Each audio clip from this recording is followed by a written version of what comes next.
a Renata Pietro e o Dr. Cristiano. E todos que estão conosco nesta live. Deixa eu arrumar minha máscara aqui. A gente está de máscara, que nós estamos aqui no mesmo local, aí, por questão aí de biossegurança, a gente mantém a orientação das regras, né? Mas é que eu estou em casa e estou sozinho. Muito obrigado aí por ter disponibilizado o tempo aí mais uma vez aí conosco, né? E hoje, doutor Geraldo, a gente convidou a Renata. Renata é presidente licenciada do Corém, de São Paulo, embaixadora também da Federação Mundial, não é isso, Renata? De terapia intensiva. E ela também é presidente aí do comitê do Departamento de Enfermagem da AMIG, né? Então, está uma das pessoas que está à frente aqui, na cidade de São Paulo também, no enfrentamento ao coronavírus, a essa epidemia aí do Covid-19. Então, quando a gente teve essa ideia, a gente pensou em estar fazendo essa live sobre o protagonismo, né, dos profissionais de saúde, que acredito tem dado um apoio e tem sido um grande diferencial nesse enfrentamento dessa pandemia, não só no Brasil, mas no mundo de uma forma, lógico, global. Não é isso, Renata? E acho que, doutor Geraldo, é importante ressaltarmos o protagonismo dos nossos profissionais, né? Cada vez mais a gente tem visto que o que faz a diferença é o cuidado. Então, essa discussão acho que vai enriquecer muito aí quem está nos vendo e trazendo aí possibilidades para a nossa prática. Nós temos dados aí do Ministério da Saúde. No Brasil já foram registrados casos em cerca de quase 3 mil cidades brasileiras.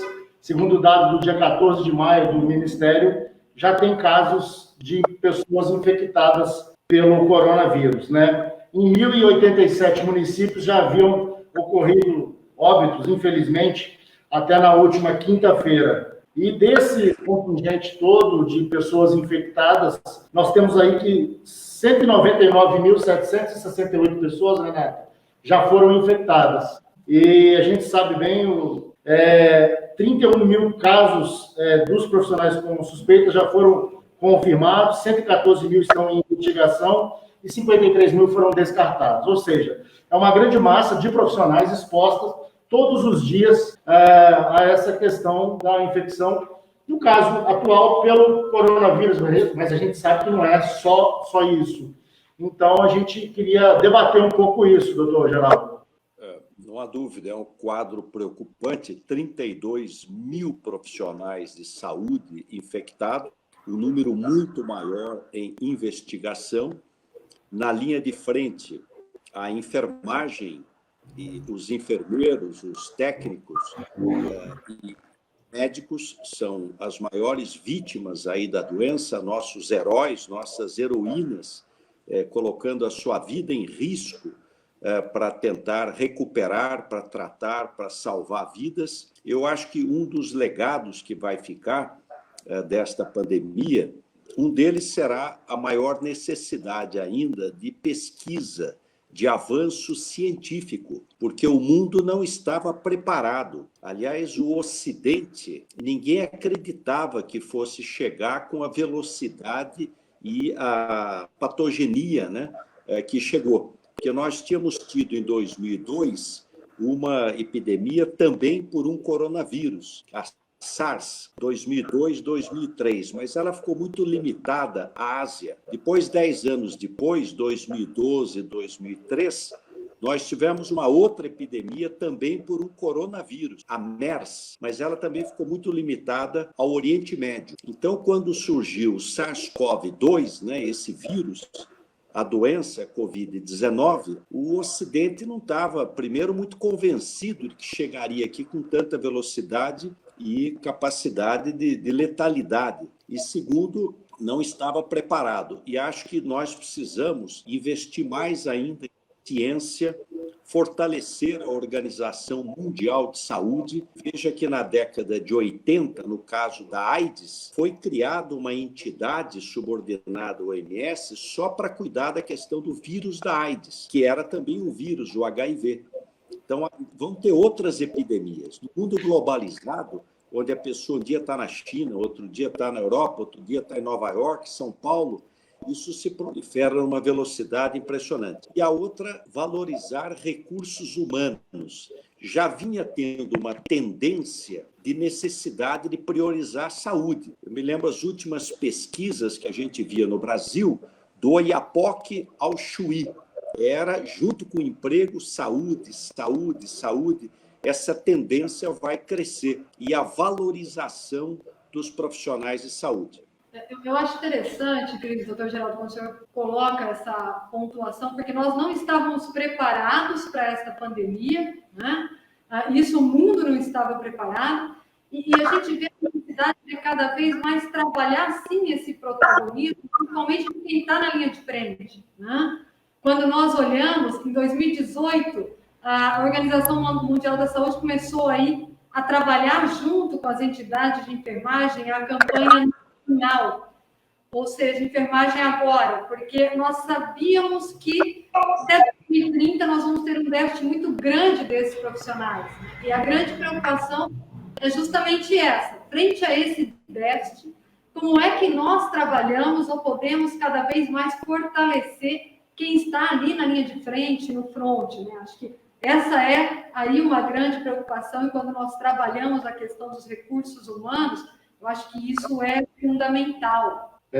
E, além disso, nós tivemos também o chamado, teve um edital público, né, o Programa Federal Brasil Conta Comigo, onde já foram, na verdade, os profissionais de medicina, enfermagem e fisioterapia, né, e também os alunos dos últimos anos de medicina, de enfermagem e fisioterapia, que podem atuar nessas áreas. E até recente, essa semana, já tinham cerca de 3.300 médicos que já tinham se candidatado, né, já estavam em atuação nas grandes regiões afetadas, nas áreas indígenas do Brasil, nesse grande movimento sanitário, que eu digo, em defesa mesmo, não apenas da saúde, mas das pessoas, no caso do combate, mas eu acho que havia uma grande defesa e um fortalecimento, e, na verdade, uma verdadeira lição para quem não acreditava e quem não defendia o SUS. Eu acho que essa epidemia, ela fortalece, assim como o próprio primeiro-ministro inglês já verbalizou isso, no caso do NHS, a importância que tem um sistema de saúde consolidado. E a gente vê, infelizmente, o Ministério da Saúde num momento que me parece fragilizado sob o ponto de vista do seu direcionamento. Acredito que isso é preocupante, embora eu sei, tem vários amigos e colegas que estão atuando na equipe técnica do Ministério, mas acredito que nós temos que ter um pouco mais de direcionamento no sentido de defesa da ciência, no sentido de defesa dos preceitos do que a ciência diz e não do que eu acho, né? Já passou essa fase de você ter, baseado na minha experiência clínica, não, na minha experiência científica, na experiência que o mundo entende. Inclusive, Renato, eu quero aqui já dar meus parabéns pelo dia 12, né? O Dia Internacional da Enfermagem. Infelizmente, nesse dia, a gente achando que ia ter uma grande manifestação no ponto de vista de apoio e reconhecimento pelo trabalho da enfermagem como um todo, no mundo todo.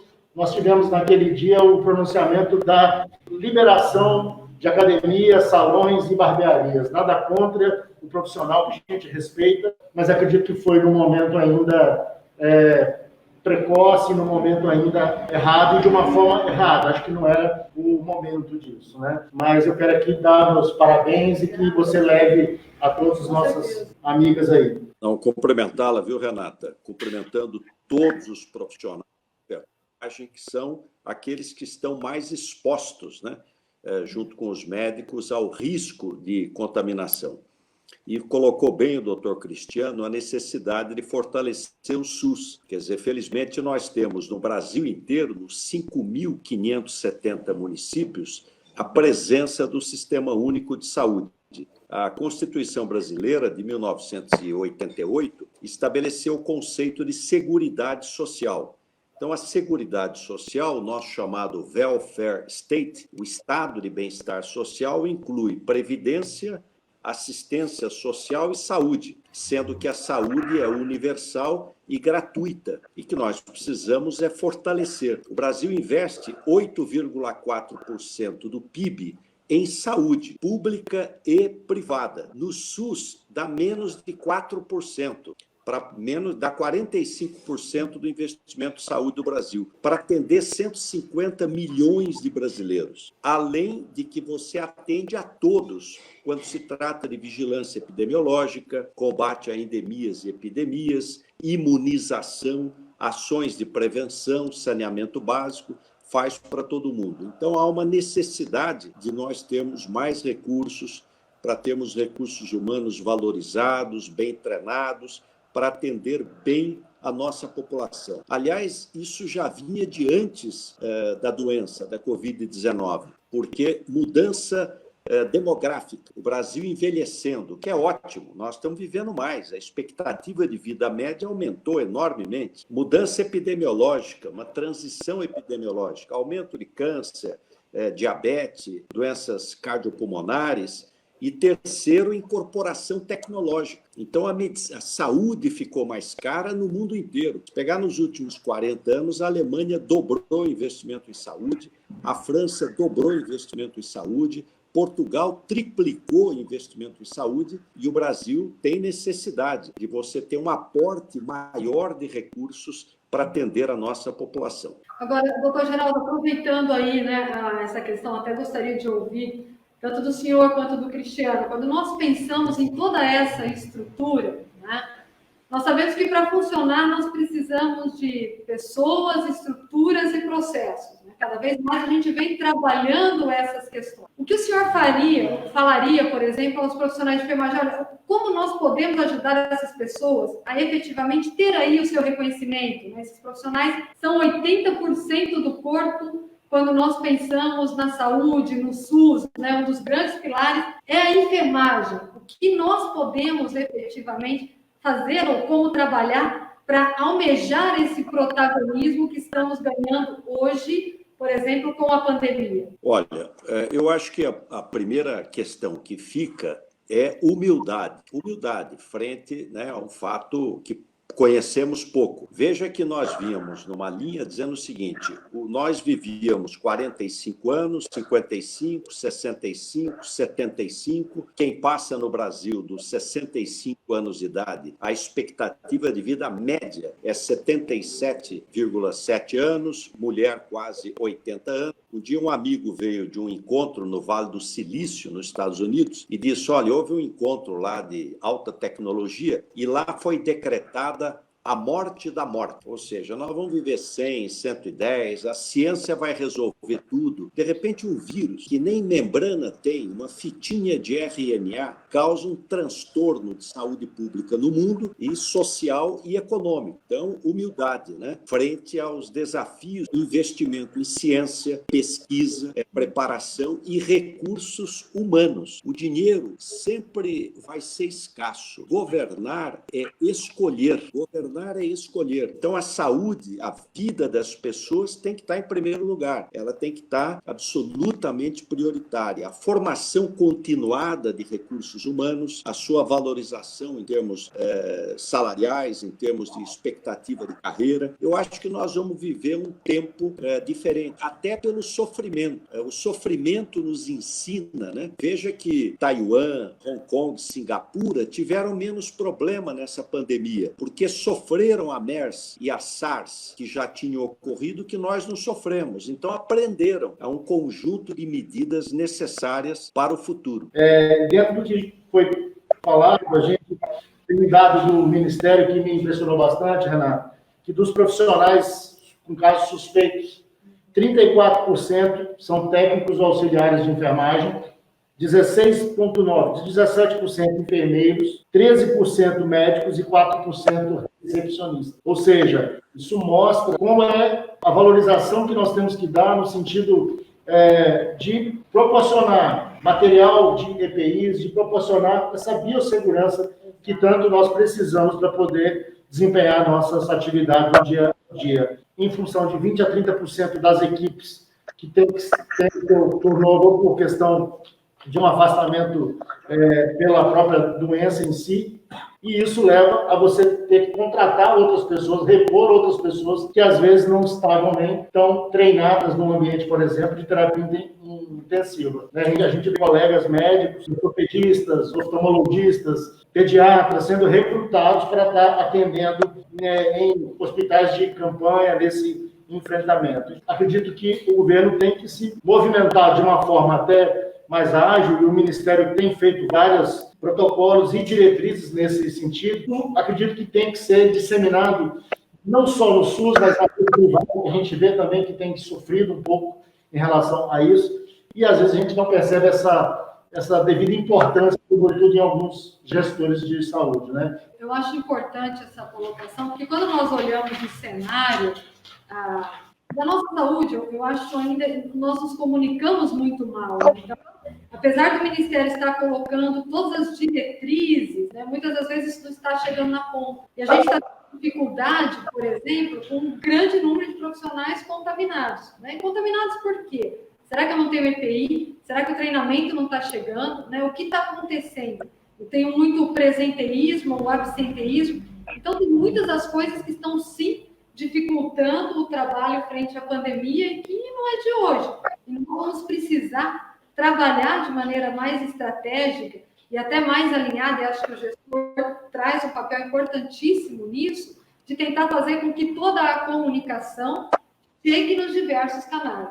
Eu acho que isso é fundamental. A comunicação precisa ser aprimorada, né, em alguns aspectos, para que isso aconteça. A percepção do senhor nesse sentido, doutor Geraldo, dessa comunicação e capacitação dos profissionais em si, que estão sendo convocados? Olha, primeiro a convocação ela é importante, né, dos últimos anos da medicina, 5º ano, 6º ano, aqueles que estão fazendo internato, o último ano de enfermagem, fisioterapia, farmácia, enfim, são equipes multiprofissionais. Elas são necessárias, porque além de em algumas regiões você ter falta de recursos humanos, uma parte deles, infelizmente, vai acabar se contaminando, porque o local mais perigoso é o hospital. O momento mais complexo é a intubação. E veja um dado importante. A gente fala que o vírus, uma pessoa infectada, transmite a doença para 2 ou 3 pessoas. Então, você tem uma transmissibilidade, vamos dizer, grande, né? Uma pessoa para 3. Em Wuhan,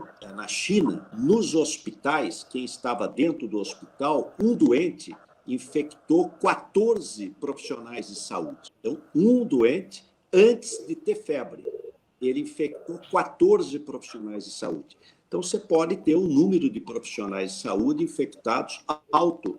Aí a necessidade de ter recursos humanos para substituí-lo. E queria destacar que nós temos 2 gargalos. Um gargalo é teste. Nós tínhamos que estar fazendo teste numa velocidade muito mais alta, proporcionando à população o teste, porque pessoas que já contraíram e já estão imunizadas poderiam estar mais na linha de frente.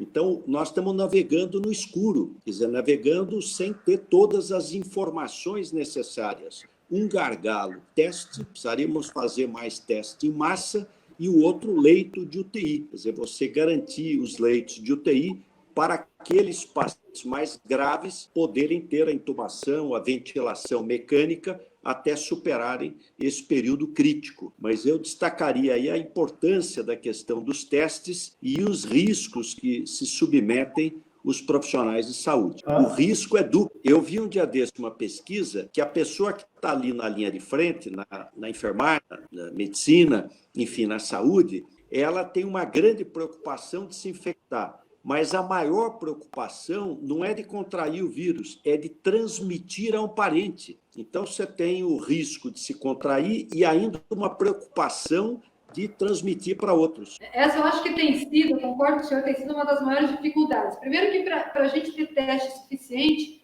Eu já andei lendo alguns artigos e posicionamentos, nós necessitaríamos de pelo menos 500 mil de testes dia, né? Então, é muito difícil nós conseguirmos, obviamente, tudo isso. E para os profissionais que estão na linha de frente, o medo tem sido, sim, uma das maiores dificuldades frente à pandemia, até porque, muitas das vezes, aqui em São Paulo, doutor Geraldo, nós vivemos uma situação atípica. No começo da pandemia, os profissionais, quando iam trabalhar, eles eram agredidos no transporte público pela própria população e pela comunidade. Então, é aquela questão da comunicação. Nós precisamos, sim, que o Ministério da Saúde, o governo, dialogue melhor com essa população para que eles entendam a importância desses profissionais que estão na linha de frente, indo salvar as vidas, né? Foram 3 milhões de testes que foram feitos até hoje. Então, você vê, desde fevereiro, março, né? O estudo, a expectativa é que o Brasil atinja, em dezembro, 46 milhões de testes. Ou seja, a gente está num momento, talvez num momento mais crucial de toda essa pandemia, e nós ainda não testamos sequer 10% do que a gente precisa. E a expectativa ainda para essa segunda fase do Ministério é que tenhamos 7 milhões de testes do RT-PCR e 9,5 milhões de testes sorológicos. Mas o que a gente sabe é que ainda vai faltar, como você falou, de fato é isso mesmo, Renata, 500 mil testes por dia, a gente está longe ainda de atingir. Eu fico vendo estados como o de Minas Gerais, onde o que se fala maior, a taxa de infectados está muito baixa em Minas Gerais. Aí, quando você vai ver o número de pessoas testadas para cada 100 mil habitantes, Minas Gerais é em torno de 78 para cada 100 mil. O estado de São Paulo é um dos que mais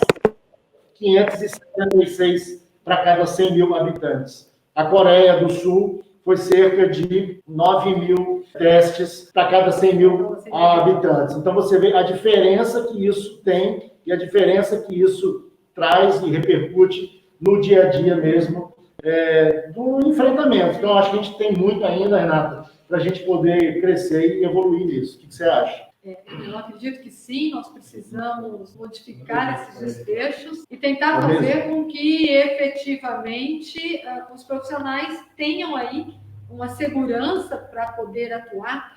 E isso é muito interessante, doutor Cristiano, porque nós não temos visto os profissionais se negando a estar na linha de frente, muito pelo contrário, né?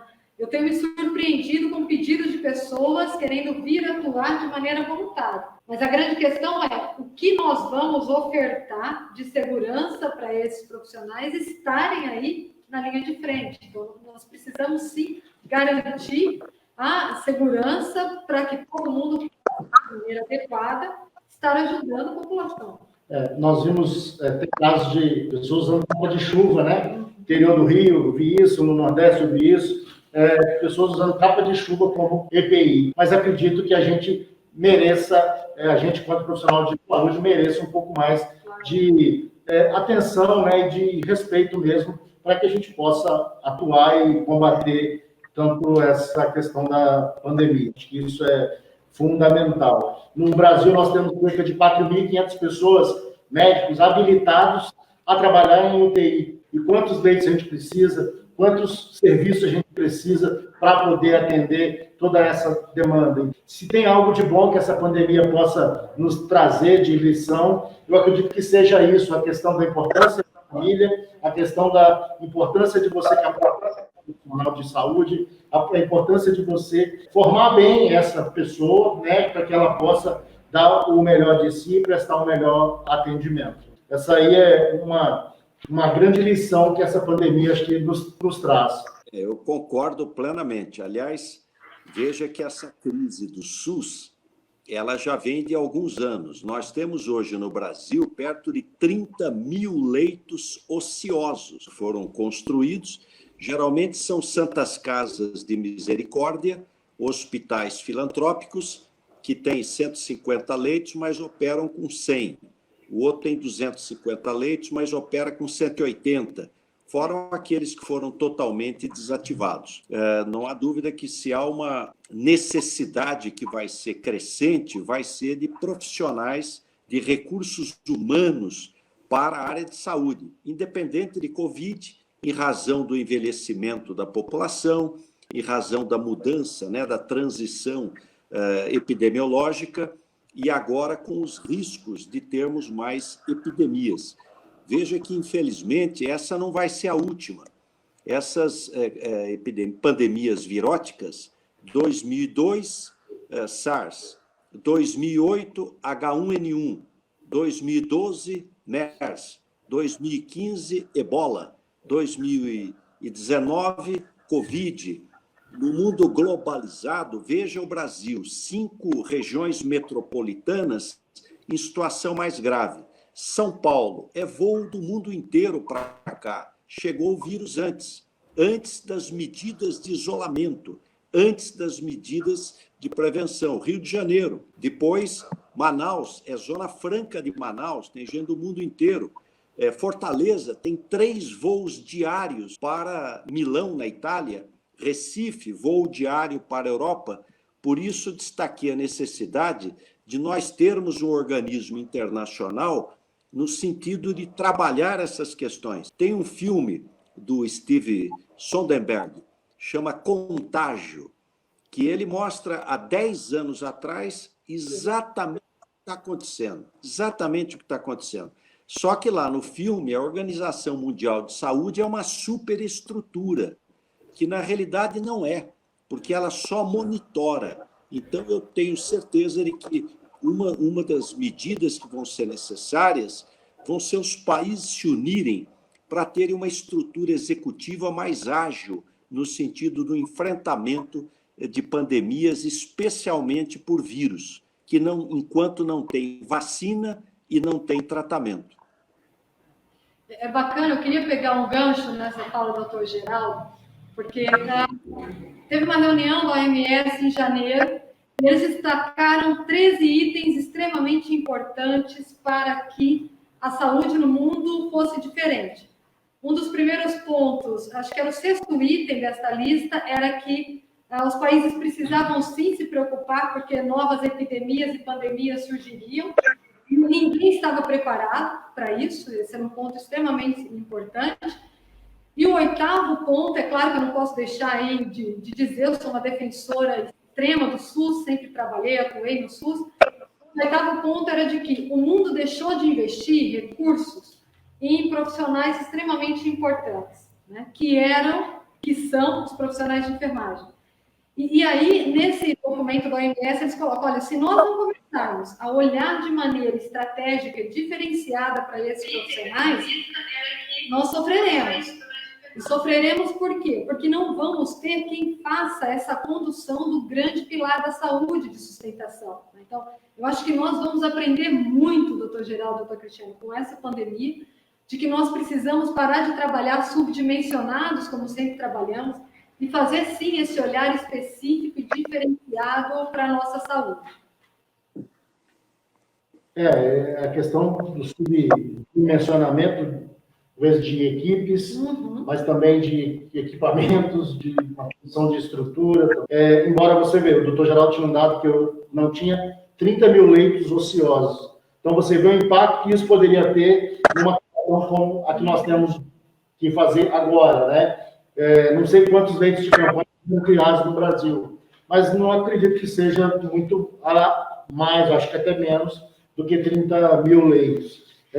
Então, isso reforça muito que o SUS ele é permanente, né? A luta e a defesa, mas o investimento, o empenho do SUS, ele deve ser constante, ele precisa, as equipes multiprofissionais e aí as entidades, elas têm que ter esse olhar e atuar de fato. Não adianta só ter olhar, mas também tem que agir dessa forma, sentido de unir forças, né? O ex-ministro Henrique Mandetta, ele, muito mais do que lutar por questão específica de uma lei segmentada, de uma classe por si só, o importante, e eu concordo com ele, é você fazer um movimento de todos nós que somos da área da saúde, né? Em defesa mesmo, entre aspas, aí, do Partido da Saúde.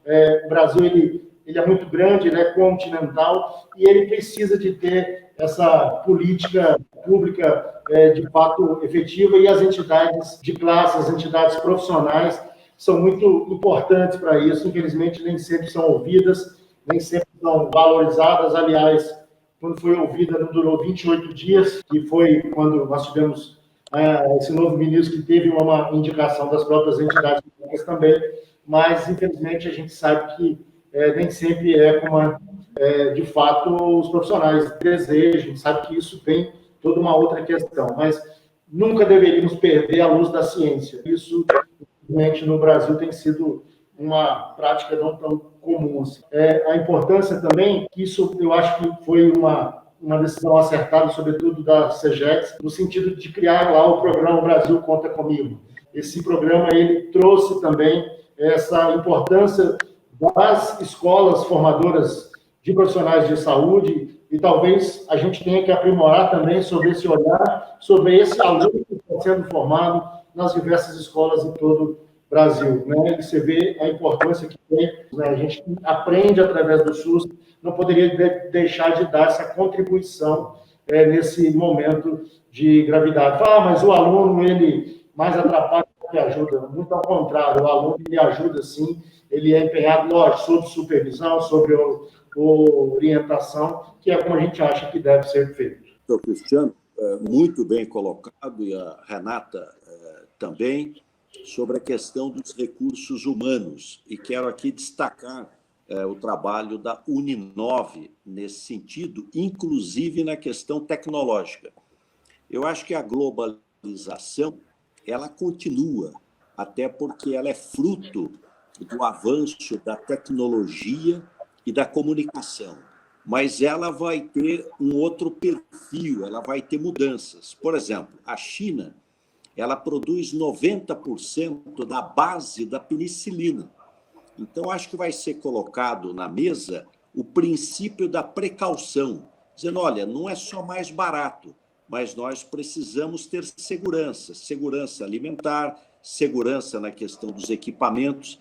Então, o Brasil, por exemplo, eu acho que vai investir mais na questão de equipamentos de saúde. É fundamental você ter fábricas, você ter conhecimento, as nossas universidades, institutos de pesquisa, para você poder produzir, não precisar ficar dependendo de um país em questão tão essencial. Eu acho que vai ter um princípio novo na globalização, o chamado princípio da precaução. Aliás, o Japão já está pagando para algumas empresas voltarem ao Japão. Olha, eu pago, vou te subsidiar para você voltar a produzir aqui em áreas que são mais essenciais. E a questão da saúde, ela vai crescer. Necessidade de recursos humanos, preparo, treinamento e tecnologia, né?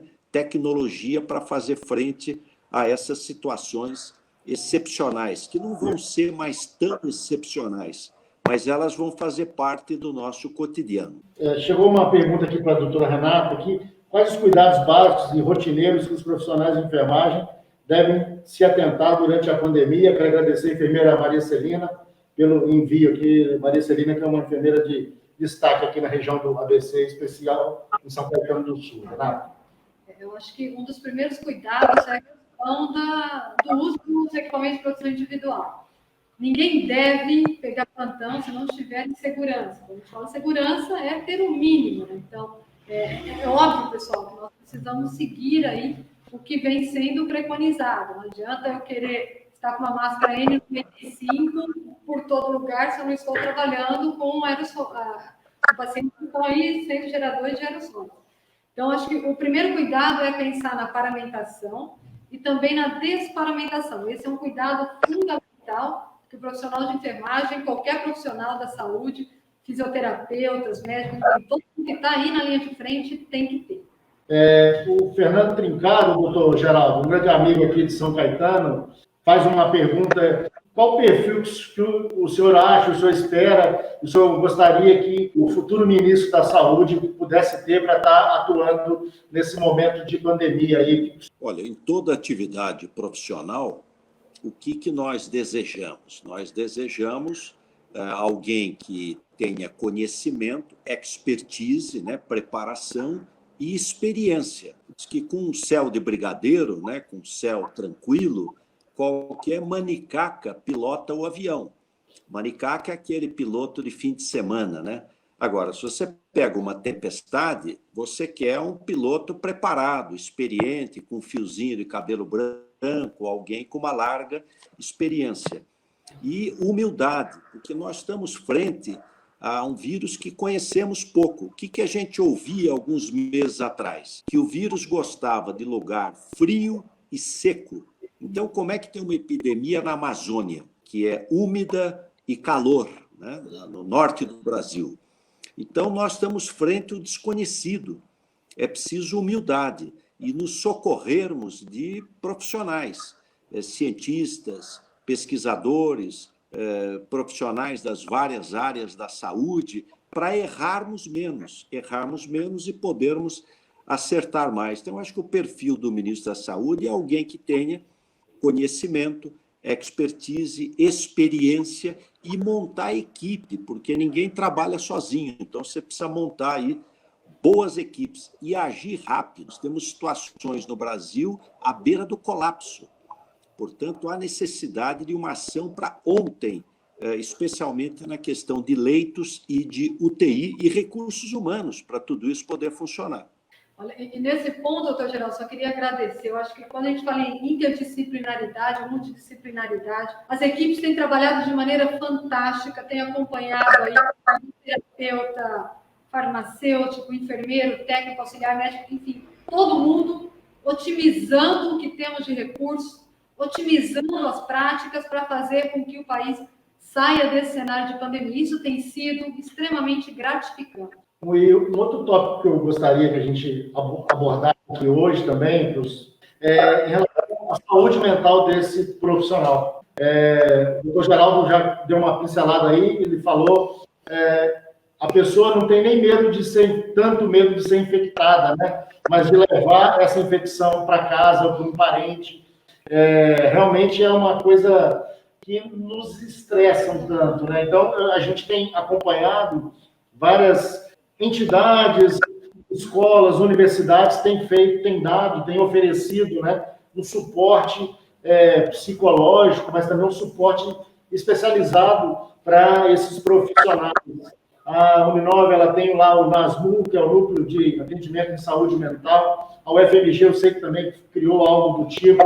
E várias outras escolas em Santa Catarina que fizeram o mesmo. Essa necessidade desse apoio a esse profissional. Eu vi no Facebook, recentemente, um profissional de enfermagem, ele chegando, acho que na Itália, se não me engano, o filho correndo para abraçá-lo, não sei se você viu isso, Renato, e ele sentou assim, agachou e começou a chorar, porque eu falei, nossa, eu até me arrepio, porque realmente é algo que a gente tem que pensar e tem que ser dado esse apoio a esse profissional também de todo o Brasil, né?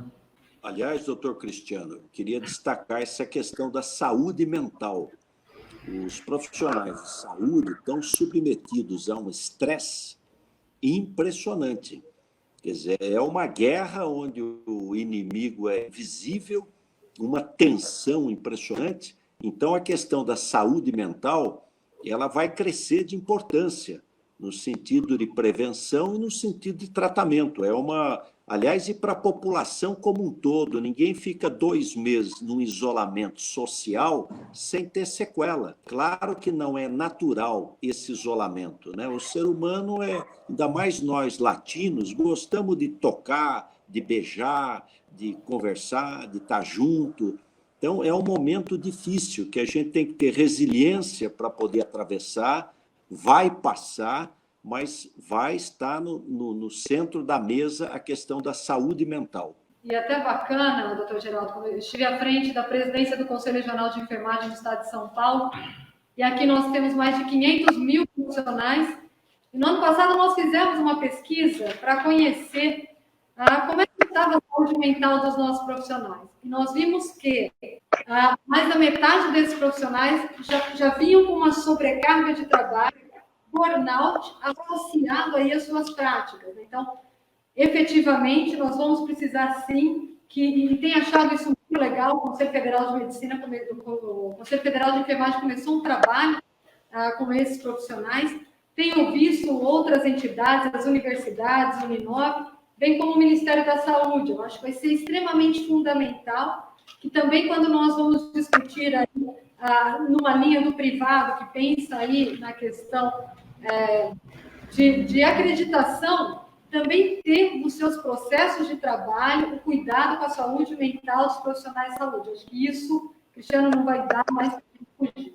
Acho que até pela questão não só desse suporte, mas também da qualificação mesmo, porque isso vai melhorar a qualidade do serviço prestado, né?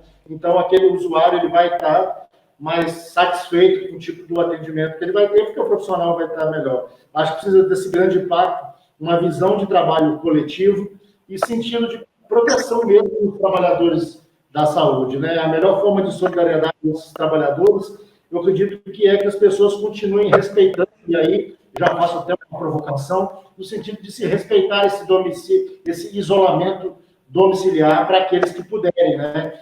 Embora a gente sabe que haja uma corrente no sentido contrário, mas não dá para a gente negar que, como o doutor Geraldo já colocou, não há vacina, pelo menos até então, né? O que se sabe no mundo todo é que o isolamento ele precisa achatar essa curva, ele precisa dar um tempo para dar uma certa para possibilitar que os gestores organizem de uma forma melhor a recepção desses pacientes quando eles chegarem.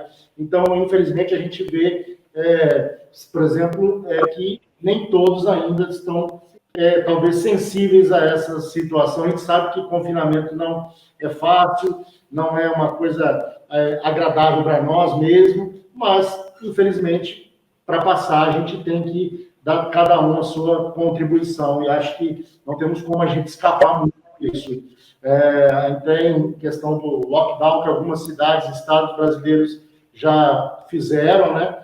Talvez da forma crescente, como os casos estão indo, talvez tenha que ser também adotado aqui no estado. Não sei. O que vocês acham? Olha, o isolamento, doutor Cristiano, ele é extremamente necessário. Eu sempre coloco, olha, o vírus não pega elevador e chega em casa sozinho. Quer dizer, alguém foi para a rua, se contraiu e levou para casa. Claro que o isolamento nem todos podem fazer, tem atividades que são essenciais, mas quem puder ajuda a diminuir o vírus circulante e, portanto, a velocidade da propagação da doença. Veja que nesses 2 meses de isolamento, quantos leitos de UTI, quantos hospitais de campanha foram feitos. Quer dizer, tudo isso está ajudando a segurar um pouco a questão da mortalidade, que não é baixa, ela é alta. Então, mas dá tempo de você organizar para evitar um colapso dos serviços de saúde. E queria destacar a questão da imunidade. E aí, voltando um pouco à saúde mental. A pior coisa é perder imunidade. A depressão levar à perda de imunidade e a pessoa ficar mais susceptível a uma infecção. Então, pequenas dicas como energia da luz, abrir cortina, tomar sol, né? Essa dádiva de Deus que é o sol, fazer exercício, mesmo que seja dentro de casa, libera aí neurotransmissores, ajudam também, boa alimentação, mais saudável, meditação, né, para tirar os pensamentos recorrentes. O amor é uma necessidade biológica. Liga para o papai, para a mamãe, fala pelo WhatsApp, diga que ama. Espiritualidade, qualquer que seja a religião. Então, é importante a gente estar atento à questão da imunidade para poder proteger a saúde das pessoas. Michele Ota, ela está nos acompanhando, uma grande aluna até, viu, professor Geraldo, lá do campus de Osasco, e a Michele, ela pergunta aqui para nós, vamos herdar um SUS mais forte pós-pandemia? Adorei a pergunta, viu, Michele? Grande abraço. Muito inteligente a pergunta. Provocativa, não é não, doutor Geraldo? Não há dúvida. Aliás, Michele, eu acredito que sim. Eu acho que vai ser uma exigência da sociedade. A própria sociedade vai exigir um SUS mais forte, mais preparado, os recursos humanos mais valorizados. Eu vi ainda desse uma pesquisa que os profissionais de saúde estão junto com o corpo de bombeiro, em termos de admiração e respeito da população. O bombeiro sempre foi disparado o primeiro colocado. Agora os profissionais de saúde estão juntos, quer dizer, a população cada vez mais vai valorizar os profissionais de saúde e nós vamos ter, se Deus quiser, um SUS mais preparado para poder atender melhor a nossa população. E complementando, doutor Geraldo, doutor Cristiano, acho que nós vamos ressignificar também a biossegurança no nosso país. Né? Acho que nós vamos mudar totalmente o cenário pós-pandemia e certamente vamos fortalecer aí todas as nossas áreas e campos.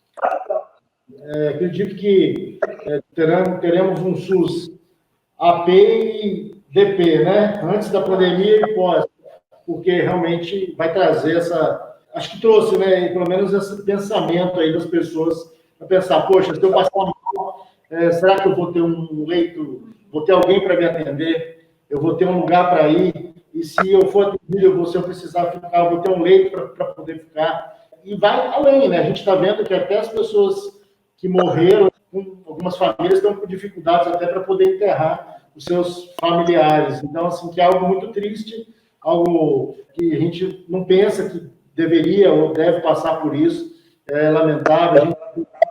O que aumenta ainda esse estresse, né?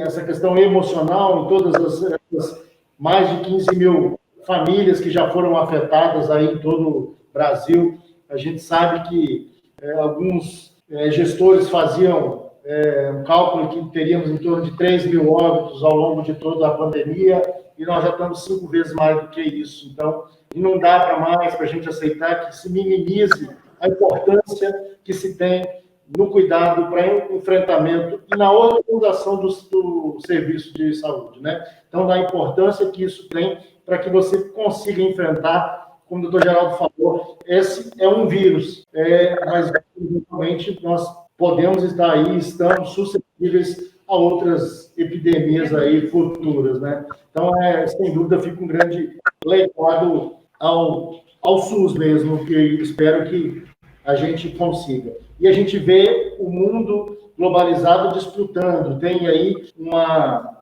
estatística que se necessita cerca de 89 milhões de máscaras cirúrgicas por mês no mundo para o enfrentamento dessa pandemia. E aí você tem um país que concentra essa produção, né, que o mundo acabou levando isso. Então, acredito que aí sim acho que tem que discutir a economia. Aí sim eu vejo a importância de você não centralizar tudo. É algo internacional, não é só o Brasil que vai fazer isso, é claro, mas a gente tem que apoiar a indústria brasileira, apoiar, sim, as empresas do nosso país, para que ela consiga estabelecer comercialmente situações que, quando a gente precisar, por exemplo, a gente não tem que passar por um leilão aí de respiradores, de EPIs e de outras estruturas. Não sei o que vocês acham em relação a esse tema também, global aí. Olha, doutor Cristiano, eu acho que nós vamos ter uma mudança muito grande, sob o ponto de vista de saúde no mundo, com fortalecimento até da OMS, porque hoje a OMS ela recebe dinheiro dos países, mas muitas vezes específico. Olha, te dou o dinheiro, mas é para pesquisar malária no oeste da África. Então, não, você ter mais recursos para a questão das pandemias e epidemias. Uma mudança cultural. Há um ano atrás, se alguém entrasse no ônibus, há 6 meses atrás, de máscara, ninguém ia gostar. Hoje, se uma pessoa entrar sem máscara, as pessoas são capazes de porem para fora do ônibus. Então, vai mudando a cultura no sentido da proteção da vida. Queria destacar também a importância desse apoio para os desempregados, o trabalho intermitente. Nós precisamos ter 60 milhões a 70 milhões de pessoas no Brasil que devem receber os R$600 ou R$1.200. E é importante agir rápido para garantir esse recurso para quem precisa.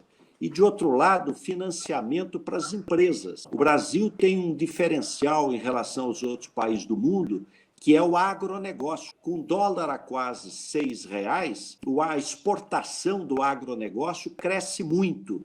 Então, o agronegócio vai ajudar amanhã na recuperação da economia brasileira. Esse vai ser um diferencial importante. Então, medidas de saúde pública, todo o empenho, toda a prioridade nesse momento. Na questão social, apoio àqueles que estão sem salário e nas empresas, tentar trazer crédito para que as empresas possam sobreviver e depois retomar a atividade econômica. Dentro até do que o senhor colocou, e a gente tem que falar também, a coisa que foi boa, eu acho que esse suporte dos R$600 e dos R$1.200 para muitas famílias foi uma decisão muito acertada que o governo brasileiro tomou. A gente está vendo os Estados Unidos com dificuldade de poder fazer essa distribuição. Em alguns locais, o próprio ministro Paulo Guedes ele falou anteontem, o cheque nem chegou lá ainda, né? E o Brasil, em 2, 3 semanas, conseguiu organizar aí, junto com a Caixa Econômica Federal, a distribuição desses recursos, né? Então, isso mostra que juntos nós podemos sim atuar e fortalecer, não só aí do ponto de vista de saúde, mas também do ponto de vista de cidadania, né? Porque quando você confere condições de saúde, quando você dá oportunidade de emprego, você está fortalecendo a cidadania também. Então, ninguém é contra empresa, ninguém é contra manter emprego, ninguém é contra a economia, mas a gente é muito a favor da vida, né? E para ter tudo isso, você tem que ter vida, você tem que ter saúde. Então, isso é fundamental. Não é isso, Renato? O que você acha? Acho que esse é um ponto importantíssimo, né? Como eu disse, eu acredito que nós estamos ressignificando todas as nossas o nosso modo de viver, né? Toda essa mudança de paradigma pelo qual estamos passando, concordo com o doutor Geraldo, né? Hoje a máscara virou um item nosso. Para quem está numa instituição ou para quem está na linha de frente, os profissionais também estão aprendendo a sorrir com os olhos. Acho que essa questão da humanização é extremamente importante num momento tão difícil pelo qual todos nós estamos passando. Chegou mais uma pergunta aqui, a Tatiana, sobre a individualização, doutor Geraldo e Renata, da tomada de decisão pelos municípios, embaladas pelos indicadores de saúde, os casos positivos de leitos em cada cidade, formar colegiados com representantes das entidades públicas e privadas, do comércio e representantes de bairro. Seria uma boa atitude para organizar as estratégias de saúde? O que o senhor acha, doutor Geraldo, no sentido? Eu acho a proposta excelente, né, de viabilizá-la, ou seja, ela tem 2 princípios embutidos aí na colocação. O primeiro, a descentralização. O país continental, como é o Brasil, 5º maior país do mundo, não pode ser tudo de Brasília. Nós precisamos fortalecer os estados federados e fortalecer os governos locais, que estão mais perto da população. O segundo princípio é da participação, quer dizer, a sociedade civil, COREM, entidades de profissionais de saúde, de pacientes, sociedade civil organizada, poderem participar e darem a sua contribuição em termos de fiscalização, de propostas, de acompanhamento. Eu acho que esse é o bom caminho, né? Descentralizar e participação. Não, concordo plenamente. Acho que cada vez mais é criar um cenário de participação para que nós possamos aí efetivamente conseguir modificar os desfechos. Com a sua experiência na gestão, como planejar um retorno sustentável da vida, da economia, não violando os princípios de direito da saúde? Renato Tadaro, professor aí que encaminha essa pergunta aí. Se nós fizermos teste, né, de maneira mais abrangente, em massa, nós vamos poder ter mais segurança para ir liberando. O Brasil é muito grande, então você tem regiões que têm muito problema e tem outras regiões que o vírus ainda circula pouco. Então você vai podendo ir liberando gradualmente e com segurança. Aliás, é que os países estão fazendo. Por onde já passou o pico da pandemia, geralmente são 13, 14 semanas, onde já passou, você vai retomando gradualmente com segurança. De um lado, o lado epidemiológico, o número de pessoas infectadas, e, de outro lado, a capacidade do sistema de saúde, leitos hospitalares, UTI, recursos humanos. Esse é o bom caminho, vai passar, mas nós precisamos fazer essa transição com segurança, não podemos colocar em risco a vida da população. E em algumas regiões metropolitanas, o que está acontecendo é que está crescendo, está aumentando o número de pessoas infectadas, o que exige mais cuidado, exige redobrados aí os esforços. Mas eu queria trazer uma palavra também, doutor Cristiano, doutora Renata Pietro, de esperança e de fé. Veja que pessoas com 80 anos de idade, 90 anos de idade, 100 anos de idade são curadas. São curadas. Então, se for atendida rapidamente, atendida corretamente, com bom atendimento na área de saúde, as pessoas conseguem sobreviver. Então, trazer uma mensagem de fé, de esperança. Eu acho que estamos avançando, melhorando protocolos, está havendo muito intercâmbio dos profissionais de saúde, estão melhorando os protocolos, de um lado, para combater a viremia, de outro lado, os problemas de coagulação, de microcoágulos que são feitos no processo inflamatório. E todo mundo correndo para ter a vacina. Infelizmente, não vai ter esse ano. Vai ser mais o ano que vem, porque você, para injetar um produto em alguém, você precisa ter segurança de que isso não vai causar problema. Mas acho que o tratamento pode cada vez melhorar mais. Bem, Renato, acho que, doutor Geraldo, acho que a gente está dando 1h10, então a gente está encerrando essa live. Eu queria passar para as considerações finais, mandar um grande abraço para o João Manuel, abraço ao nosso super governador aí, sempre governador Geraldo Alckmin, o João Manuel Costa Neto, aqui de São Caetano, manda um abraço ao senhor, tá bom? Renata, eu queria que você fizesse as considerações finais. Eu gostaria de agradecer a oportunidade. Por mim, eu ficaria aqui a noite inteira debatendo com vocês. Acho uma temática muito boa, né, de se discutir. Aí, doutor Geraldo, eu concordo. Acho que fé, né, fé na vida, fé no nosso SUS. Vamos fortalecer aí o nosso país, porque todos nós temos um orgulho muito grande de sermos brasileiros. E acho que, nesse momento, tudo que nós mais precisamos é da união. União nas decisões, união para que possamos efetivamente passar esta pandemia e fortalecer aí as nossas práticas. Muito obrigada, doutor Cristiano e doutor Geraldo, pela oportunidade. Doutor Geraldo, passar para o senhor as considerações finais. Olha, agradecer, foi uma honra participar com a doutora Renata Pietro, através dela saudar todos os profissionais de saúde, professor doutor Cristiano, saudando todos os professores das universidades, e dizer que esse não é momento para briga política. Briga política é lá na frente, é outro momento. Agora nós temos que centrar esforços para combater o vírus e salvar vidas. E quanto mais rapidamente e de maneira mais eficaz nós fizermos isso, menor vai ser o impacto social e mais rapidamente a economia ela vai se recuperar.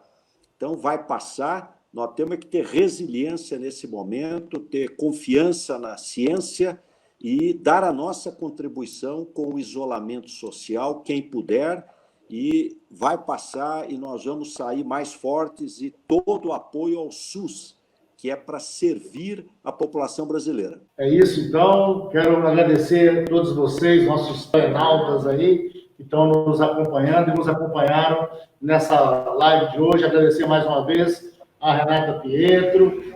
Muito obrigado. Boa sorte sua trajetória aí nessa luta em defesa do SUS. Tá? Parabéns. Obrigado. Obrigado, doutor Geraldo, mais uma vez pela disponibilização. Sei que sua agenda também não é fácil, mas aí o senhor abriu essa possibilidade para nós e nós somos muito agradecidos. Tenho certeza que Renata também, pela oportunidade de ouvi-lo aqui com toda essa serenidade, essa experiência e, acima de tudo, humildade que o senhor sempre tem no trato com todos nós. Eu quero agradecer aí mais uma vez e a todos vocês, nossos telenautas. Até o próximo live ao vivo, para a gente poder debater sempre assuntos de interesse e relevância para toda a população brasileira. Acho que é isso. Obrigado, pessoal. Até logo, Obrigada, doutor Geraldo. obrigada. Obrigado.